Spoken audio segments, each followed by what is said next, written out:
তো আমি অনেকদিন ধরে ভাবতেছি যে একটা মাইক্রোফোন নিব, তার জন্য আজকে বনপাড়া যাচ্ছি।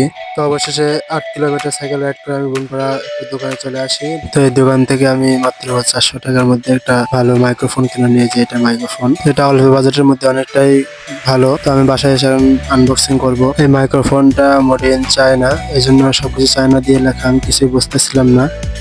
তো এটার মডেল হচ্ছে K8 ওয়্যারলেস মাইক্রোফোন। এটা দিয়ে short video, voice recording, blog সবকিছু করা যায়। তো এখন এটা আনবক্সিং করা হচ্ছে, দেখি এর মধ্যে কি কি আছে, প্রোডাক্টটা কেমন কি সবকিছু এখন দেখবো। তো উপরে প্যাকেট ছিল, প্যাকেটটা খোলা হয়ে গেছে। এখন ভিতরে দেখি কি কি আছে। তো ভিতরে একটা মাইক্রোফোন আছে, এটা অনেকটাই পাতলা এন্ড সিম্পল। এটা টাইপ সি পোর্ট, এটা ফোনের সাথে লাগাইতে হয়। আর এটা চার্জিং কেবল টাইপ সি, এই বাটনের চাপ দিয়ে এটা চালু করতে হয়। এই যে চালু হয়ে গেছে, এখন এটা কানেক্ট হলে আর কি এরকম দেখায়। এতক্ষণ এই মাইক্রোফোন দিয়ে ভিডিও করছে। তো সাউন্ড কোয়ালিটি কেমন তোমরা সবাই কমেন্ট করে বলে যাও, চ্যানেলটা সাবস্ক্রাইব করে যাও।